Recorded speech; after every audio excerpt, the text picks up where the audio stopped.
She hid her curvy figure under baggy clothes, but the mafia boss saw through her secret. 4 seconds. That's all it took for 4 years of careful invisibility to collapse completely.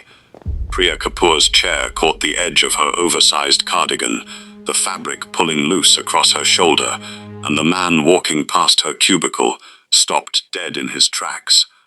Dominic Greco wasn't staring at her body. He was staring at the scar underneath it.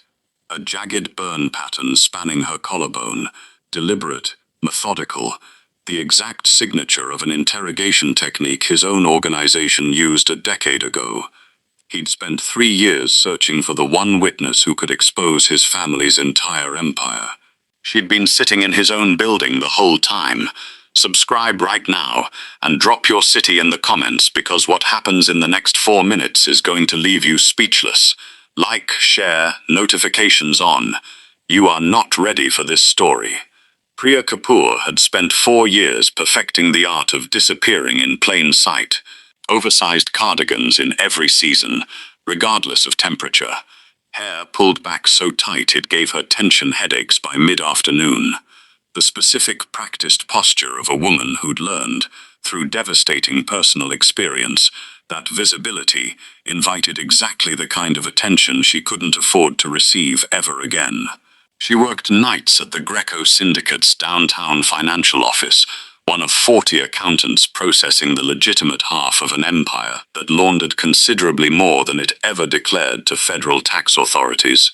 In 4 years, she'd mastered the invisible choreography required to survive inside a criminal organization, never once making eye contact with anyone above her pay grade, never volunteering opinions in meetings, never once drawing attention to herself in any capacity that might invite questions she couldn't answer safely.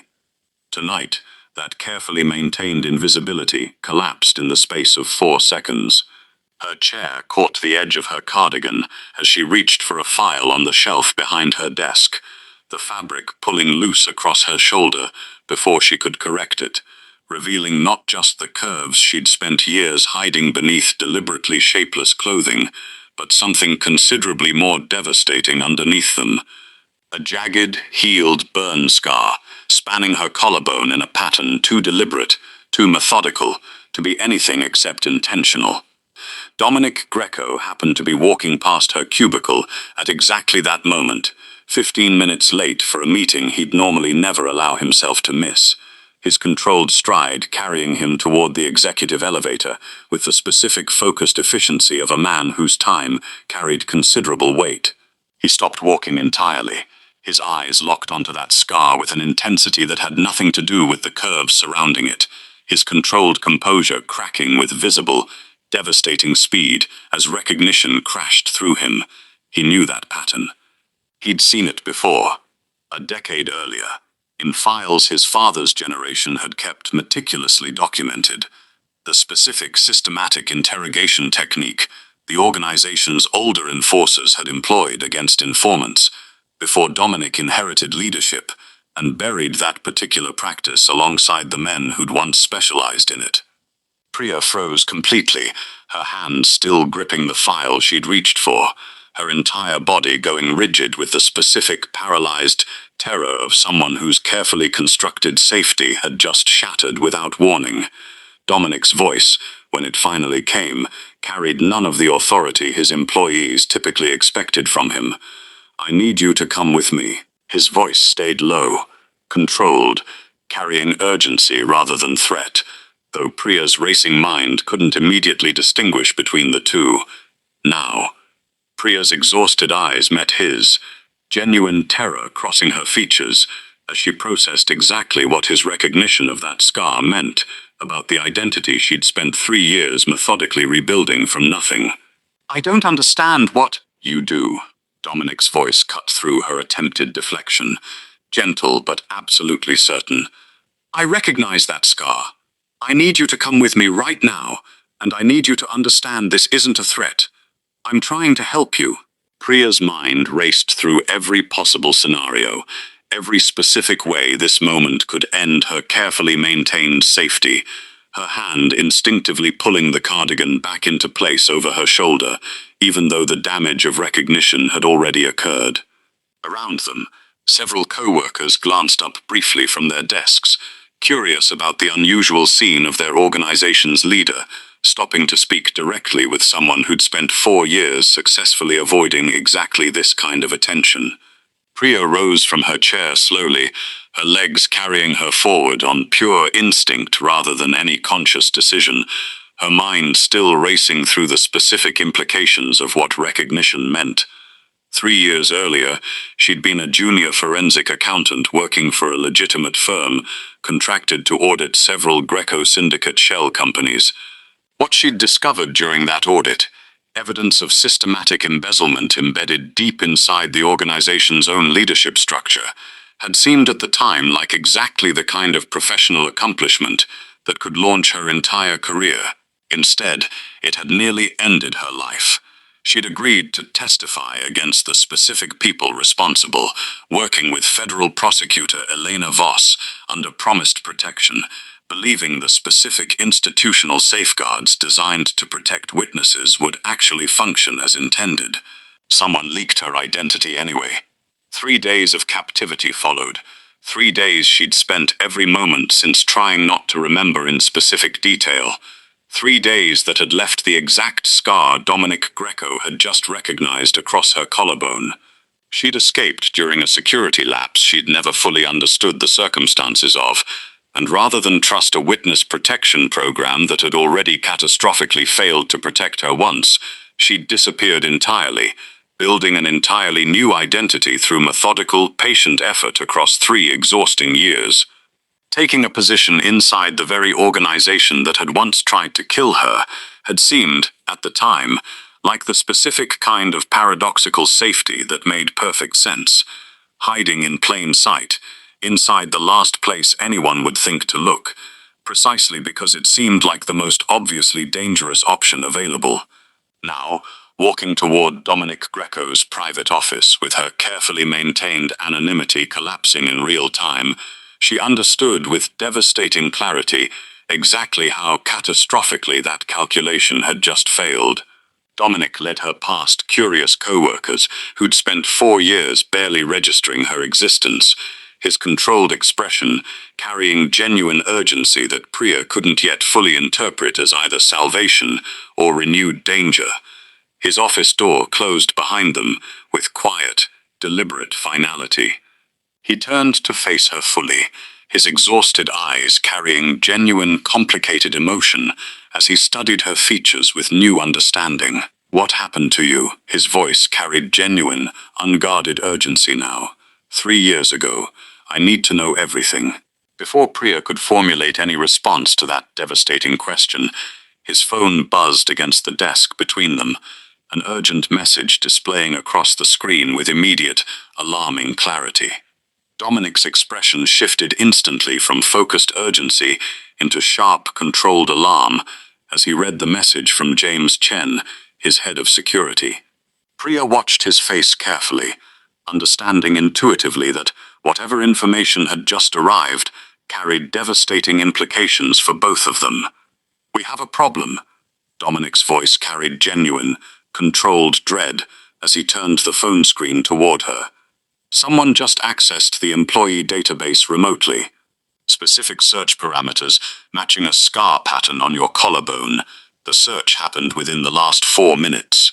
Priya's blood ran cold, the specific devastating realization crashing over her that whoever had ordered her interrogation 3 years earlier already knew, somehow, that her carefully hidden identity had just been exposed. Dominic's controlled urgency intensified as he processed the full weight of James Chen's warning, understanding with devastating clarity that someone within his own organization's technical infrastructure had already detected the exact identifying detail that had just exposed Priya's carefully maintained cover. "Whoever ordered your interrogation 3 years ago apparently still has eyes inside this organization." His voice carried genuine, controlled alarm as he processed the specific danger that recognition represented. "We need to move fast." Priya's paralyzed shock finally cracked, 3 years of carefully suppressed trauma bleeding through her professional composure. You said you recognized the scar from files your father's generation kept. Her voice carried genuine, guarded suspicion despite her obvious fear. Why would you have files documenting interrogation methods used against me specifically? I've spent 3 years investigating my family's embezzlement scandal. Dominic's voice carried genuine urgency, stripped of any pretense, searching specifically for the forensic accountant whose testimony disappeared alongside her presumed death. I never knew you were alive until 4 minutes ago, but I've been searching for you this entire time without knowing it. Priya's breath caught, genuine shock replacing her earlier suspicion. You've been looking for me. 3 years. Dominic's voice carried devastating weight. Your original testimony would have exposed systematic embezzlement inside my own family's leadership structure. I need to understand exactly what happened to you, and I need you to trust me enough to tell me everything, because whoever's still searching for you isn't going to stop now that your identity's been exposed. Priya studied him for a long moment. 3 years of careful, methodical distrust, warring against the genuine urgency in his expression. I was contracted to audit several shell companies your organization used. Her voice carried controlled, careful precision as she began the account she'd never spoken aloud since her escape. I found evidence of systematic embezzlement, financial patterns too consistent to be coincidental. I agreed to testify in exchange for federal protection through prosecutor Elena Voss. Dominic's expression carried genuine, growing horror as he listened. What happened after that? Someone leaked my identity to the exact people I was preparing to testify against. Priya's voice carried genuine, controlled trauma now. 3 years of suppressed memory finally surfacing. 3 days of captivity. Interrogation. I don't remember every detail, but I remember enough. I escaped during what I always assumed was a security lapse, though I've never fully understood the actual circumstances. Dominic's jaw tightened with controlled fury. Do you remember any specific names, faces, anything from those 3 days that might identify who ordered it? Priya's hands trembled slightly, the specific effort of recalling details she'd spent 3 years trying to forget visible in her guarded expression. There was an older man. He wasn't the one who actually conducted the interrogation, but he was there, giving instructions. He had a specific way of speaking, very controlled, very deliberate, like he was used to being obeyed without question. Dominic's expression sharpened with growing, devastating recognition. Can you describe him further? 60s, maybe? Expensive clothes. He had a particular ring, gold with some kind of family crest, that I remember specifically because he kept touching it while he spoke, like a nervous habit he wasn't fully aware of. Dominic's face drained of color with devastating speed, genuine horror crossing his features. That sounds like my uncle. Marcus Torino. The room went completely silent, the specific devastating weight of that identification settling between them. Elena Voss arrived at Dominic's private office 40 minutes later, summoned by an urgent call that had interrupted whatever evening she'd been having, with information she hadn't expected to receive after 3 years of believing her most important witness was likely dead. Her expression carried genuine, complicated shock the moment she saw Priya standing near Dominic's desk, alive, exhausted, but unmistakably present after years of believing otherwise. Priya. Elena's voice carried genuine, devastating emotion. I thought you were dead. I've spent 3 years believing my failure to protect you cost you your life. I'm sorry. Priya's voice carried genuine, complicated guilt. I couldn't trust the protection program after what happened. I needed to disappear completely, and I couldn't risk anyone, even you, knowing where I actually was. Elena's expression carried genuine, professional focus, despite her obvious emotional relief. I need to understand everything that's happened since your disappearance, and I need to know everything you remember about who ordered your interrogation. If we're finally getting the evidence needed to expose this conspiracy, I need it documented properly this time. Dominic's phone buzzed again, another urgent message from James Chen, carrying information that made his expression shift instantly, from focused investigation into sharp, controlled alarm. James identified the specific access point used for that database search. His voice carried genuine, devastating weight as he read the message carefully. It originated from Marcus's private terminal. The room's tension detonated instantly, Elena's professional composure cracking slightly at the specific confirmation of exactly who they were dealing with. "Your uncle searched the database himself." Her voice carried genuine, growing alarm. "Which means he already knows Priya's identity has been exposed, and he knows you're the one who recognized her." Dominic's expression carried controlled, devastating fury as the full implications settled over him. "My own uncle ordered the torture of a witness whose only crime was discovering embezzlement inside our own family. And now he knows I've found her." James Chen arrived at the office 15 minutes later, his expression carrying genuine professional urgency as he laid out additional findings from his investigation. The search parameters used matched exactly the physical description that would have identified Ms. Kapoor specifically. His voice carried methodical, focused precision, despite the tension filling the room. Someone described that scar pattern to Marcus within minutes of it becoming visible, which means he has someone reporting directly to him from inside this office, someone who witnessed what happened at Priya's cubicle and immediately alerted him. Dominic's jaw tightened with controlled fury. "We need to identify who that informant is, and we need to understand exactly how deep Marcus's network inside this organization actually runs." Priya's own analytical mind, dormant for 3 years while she'd maintained deliberate professional invisibility, began reactivating with focused, methodical clarity as she processed the unfolding investigation. "I can help identify financial patterns." Her voice carried genuine, growing confidence, despite her obvious fear. "If Marcus has been running this embezzlement scheme for a decade, there will be patterns in the accounting records, patterns I was specifically trained to recognize before everything happened 3 years ago." Dominic studied her with genuine, growing respect. "You'd be willing to help expose this, after everything it cost you the first time?" Priya's expression carried genuine, hard-won determination. "I spent 3 years hiding because I believed I'd never get another chance to finish what I started. If you're actually willing to protect me properly this time, I'm not running again." James's phone buzzed with new information, his expression shifting immediately into sharp, focused alarm as he processed the message. "We have movement. Marcus just left his office, and preliminary tracking suggests he's heading toward a private security team he maintains outside official organizational channels." Dominic's blood ran cold. "He's moving to eliminate the threat directly." His voice carried genuine, devastating urgency. "We need to get Priya somewhere secure immediately, because if Marcus already knows she's alive and knows exactly where to find her, he's not going to wait for us to build a legal case against him." James moved with immediate, controlled urgency, already coordinating security personnel through his earpiece as Dominic guided Priya toward a reinforced conference room deep within the building's interior. "I need every entry point monitored."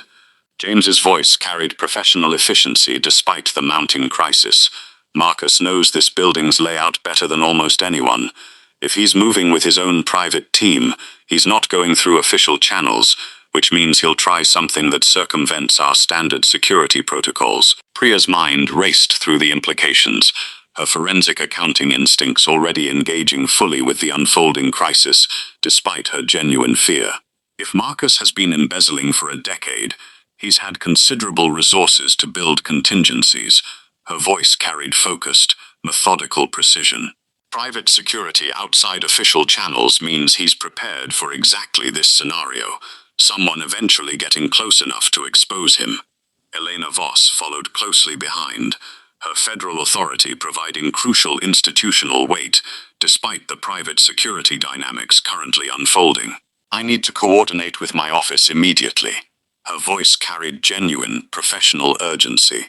"If we're moving against Marcus Torino directly, we need federal backup ready to move the moment we have enough evidence to justify intervention." Dominic's controlled fury intensified as he processed the full scope of his uncle's betrayal. 3 decades of trusted family relationship colliding devastatingly against mounting evidence of systematic corruption and violence. Marcus has been my most trusted advisor since I inherited leadership. His voice carried genuine, complicated devastation. Every major financial decision, every strategic direction, I consulted him on all of it, which means he's had considerable access and considerable time to cover his tracks. Priya's voice carried genuine, analytical focus, despite the personal weight of the conversation. But covering tracks over a decade also means there will be patterns. Nobody hides financial theft that extensive without creating traceable evidence somewhere. Dominic studied her with growing, genuine respect at her composed engagement with the investigation, despite everything she'd personally survived because of it. Can you access the financial records from here? Everything Marcus would have controlled during his tenure as chief financial officer. Priya's expression carried genuine, focused determination. Give me access to the archived accounting systems, and I'll find exactly what I was looking for 3 years ago, before everything happened. Over the following 2 hours, Priya worked with methodical, focused intensity, her forensic accounting skills reactivating fully as she cross-referenced financial records with the same precision that had originally uncovered the embezzlement 3 years earlier. Elena worked parallel to her investigation, coordinating with federal contacts to ensure proper legal authority would be available the moment sufficient evidence assembled, while James's security team continued monitoring the building's perimeter for any sign of Marcus's approach. I'm finding the pattern. Priya's voice carried genuine, growing certainty as she reviewed decades of financial transactions. Shell company transfers that route through legitimate business accounts before disappearing into offshore holdings. It's sophisticated, but it's consistent. This has been happening for at least 10 years, possibly longer.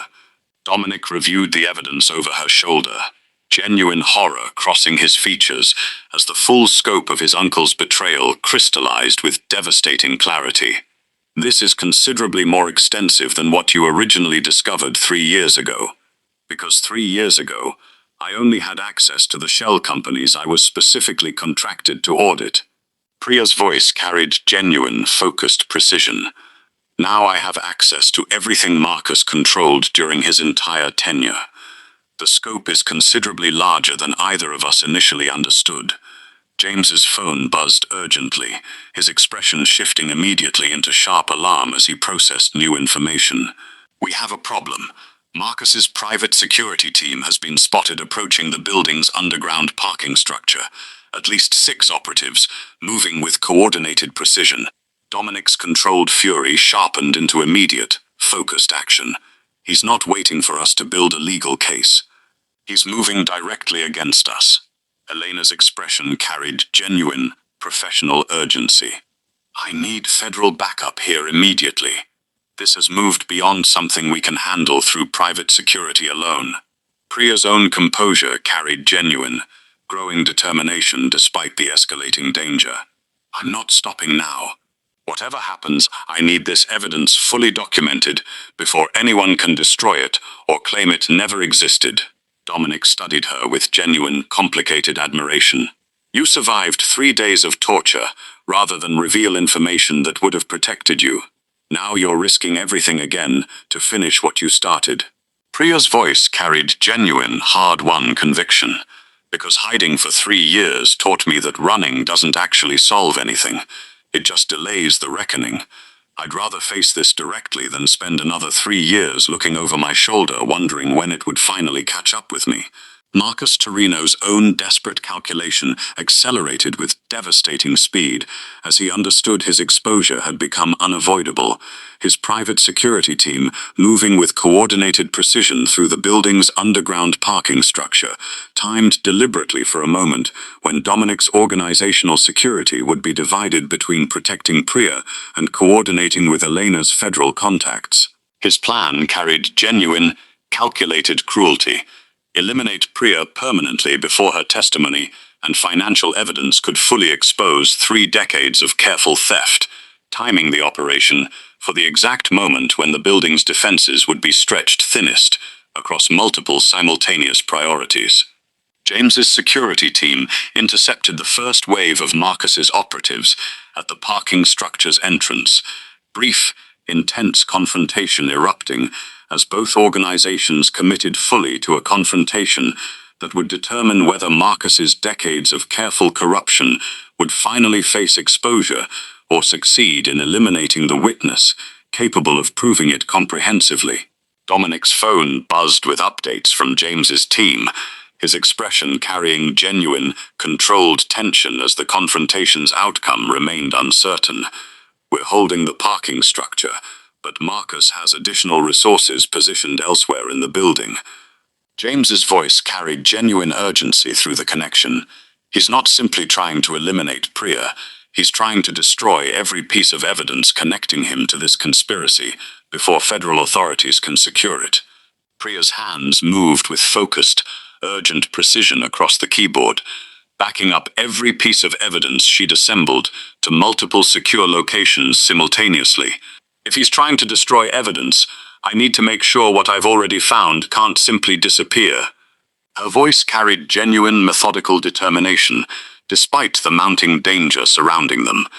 Elena's federal contacts arrived within minutes, additional agents converging on the building's exterior, with the specific coordinated urgency of federal authority finally mobilizing to address a conspiracy that had evaded proper prosecution for considerably too long.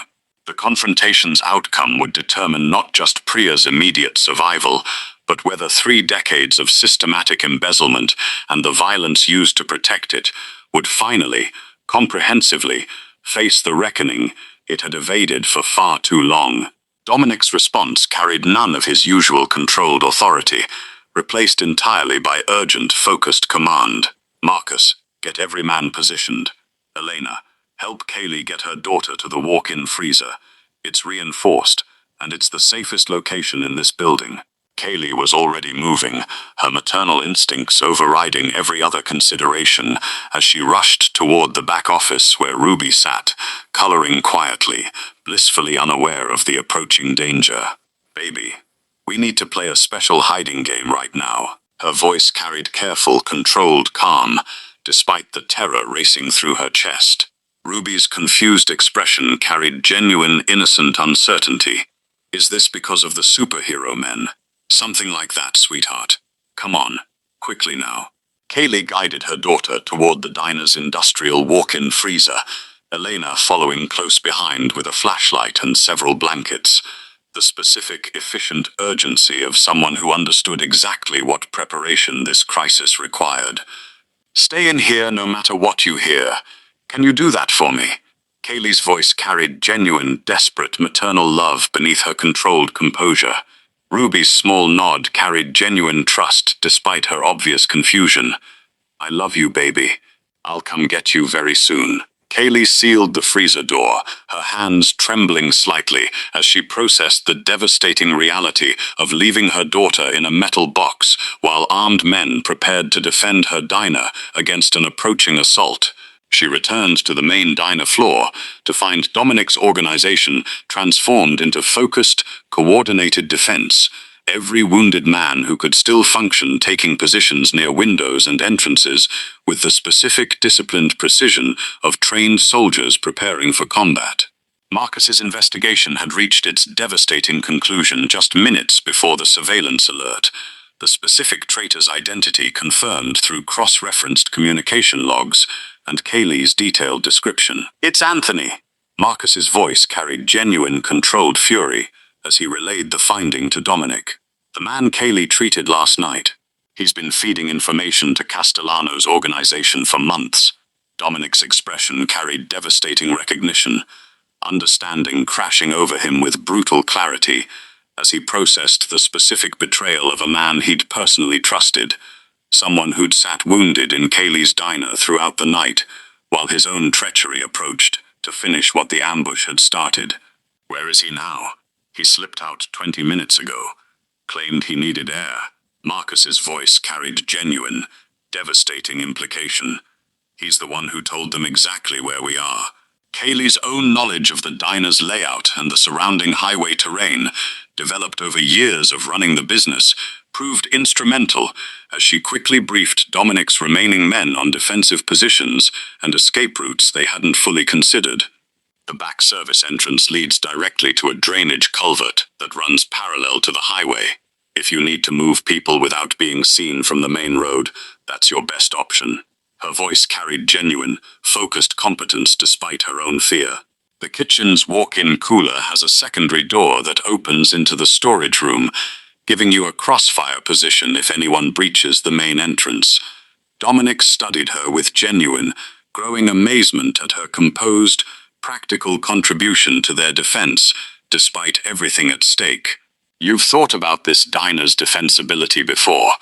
Every business owner on this stretch of highway thinks about worst-case scenarios. Kaylee's voice carried grim, practical honesty. Robbery, natural disasters, situations exactly like this one, even if I never expected to actually need this knowledge. Castellano's vehicles arrived 12 minutes later, 6 SUVs pulling into the diner's parking lot with coordinated, aggressive precision, armed operatives emerging with the specific, confident aggression of people who believed they were about to eliminate a severely weakened, vulnerable target. They found considerably more resistance than they anticipated. Dominic's organization, now fully aware of Anthony's betrayal and specifically prepared because of Kaylee's crucial tactical knowledge, met the assault with devastating, coordinated force. The confrontation unfolded with brutal intensity across the diner's interior and parking lot, gunfire echoing through the storm's remaining rain, as both organizations committed fully to a confrontation that would determine which criminal power actually controlled this stretch of abandoned highway. Kaylee remained near the freezer throughout the confrontation, her own fierce protective instincts fully activated as she monitored the chaos unfolding beyond the kitchen, ready to defend her daughter with anything available if the assault somehow breached the diner's defenses. The battle lasted 11 devastating minutes. Castellano's assault force, expecting minimal resistance from an organization they believed catastrophically weakened by the earlier ambush, instead encountered Dominic's men fighting with the specific, desperate ferocity of people defending not just their own survival, but an innocent child's safety. The confrontation ended with Castellano's forces neutralized completely, several operatives captured for interrogation, the immediate threat to both Dominic's organization and Kaylee's family finally, permanently resolved. Anthony was found attempting to flee toward his vehicle, his betrayal fully exposed, his fate resolved with the specific brutal finality the criminal world demanded for 6 dead men and a nearly successful assassination attempt. Kaylee retrieved Ruby from the freezer once Dominic confirmed the threat had been completely neutralized, her daughter's relieved embrace carrying genuine, uncomplicated love, despite the chaos that had unfolded just beyond those metal walls. Is the scary part over? Ruby's small voice carried genuine, hopeful uncertainty. Yes, baby. It's completely over now. Kaylee's voice carried genuine, exhausted relief as she held her daughter close. Weeks passed following that devastating night, the Blue Cardinal Diner undergoing complete renovation through resources Dominic insisted on providing, not as payment for services rendered, but as genuine gratitude for a woman who'd chosen compassion over self-preservation during the worst crisis his organization had faced in years. New customers began arriving with steady regularity, some connected to Dominic's legitimate business interests, others simply drawn by genuine word of mouth about the diner's exceptional pie and the specific warm hospitality that had somehow survived everything that happened within its walls.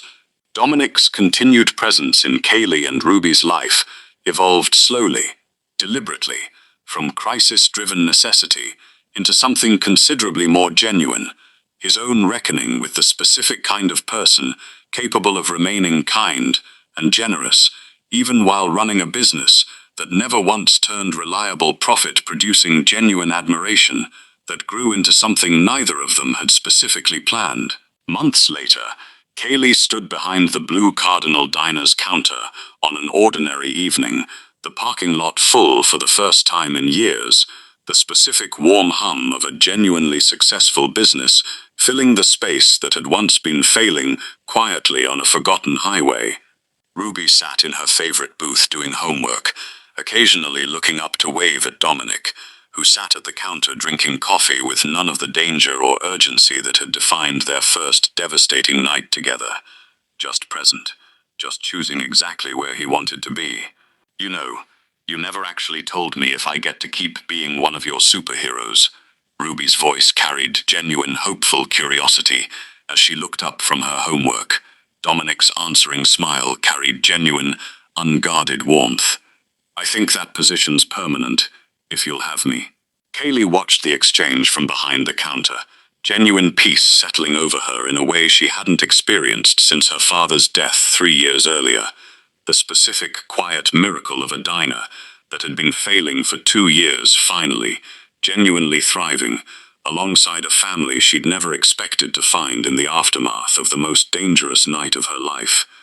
If this story kept you holding your breath from that stormy night to this final ordinary evening, if it reminded you that real strength isn't about being fearless, but about choosing compassion even when fear would be easier, subscribe right now, because we are not finished. Share this with someone who needs it today. Like this video, drop your city below, and turn on notifications because the next story is already loaded and you are not ready for what's coming.